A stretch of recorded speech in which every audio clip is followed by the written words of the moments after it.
which the new faith in its purity did not possess.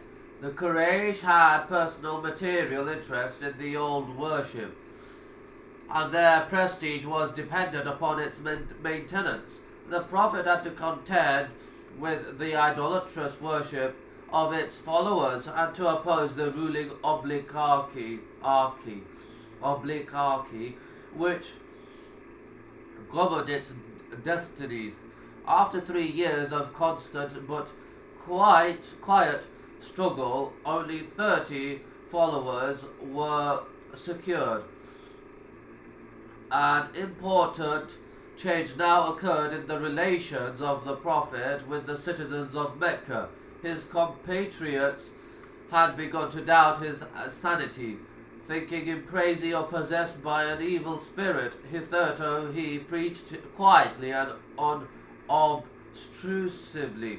He now decided to appeal publicly to the Meccans, requesting them to abandon their idolatry. For this he arranged a gathering on a neighboring hill, and there spoke to them of their folly in the sight of Allah in worshipping pieces of stone which they called their gods. He invited them to abandon their old impious worship and adopt the faith of love, truth, and purity. He warned them of the fate that had overtaken past races who had not heeded the preaching of former prophets.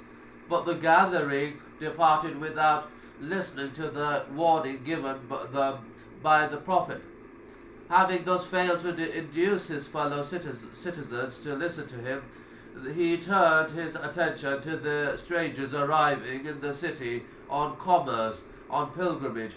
But the Quraysh made attempts to frustrate his efforts. They hastened themselves to meet the strangers first on different routes, to warn them against holding any communication with the Prophet, whom they represented as a dangerous magician. When the pilgrims or traders returned to their homes, they carried with them the news of the advent of the bold preacher who was inviting the Arabs loudly at the risk of his own life to abandon the worship of their dear idols. Persecution perpetrated by the Meccan tribe of Quraysh. Now the Prophet of his followers became subject to some persecution and indignity. The hostile Quraysh prevented the Prophet from offering his prayers at the sacred house of the Kaaba. They pursued him wherever he went. They covered him and his disciples with dirt and filth when engaged in their devotions. They scattered thorns in the places which he frequented for devotion and meditation. Amidst all these trials, the Prophet did not waver.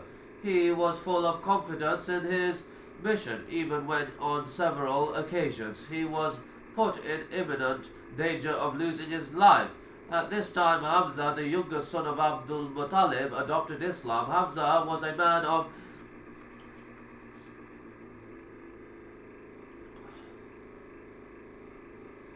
distinguished bravery and intrepid warrior, generous and true, whose heroism earned for him the title of the Lion of Allah. He became a devoted adherent of Islam and ever lost his life in the cause.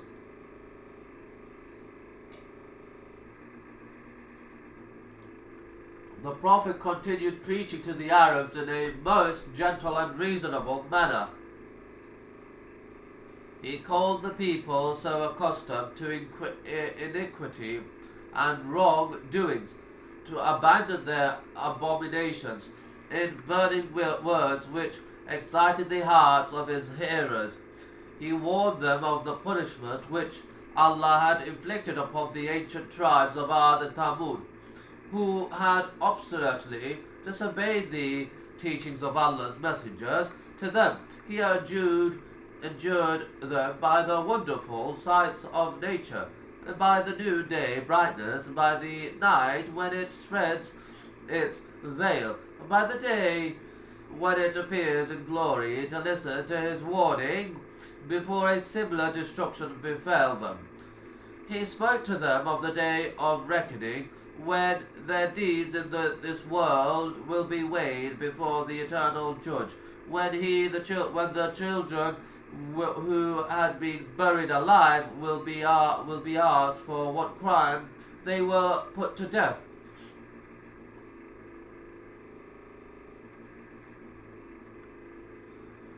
Almighty Allah said, Nay, they wonder that there has come to them a warner, Muhammad, from among themselves.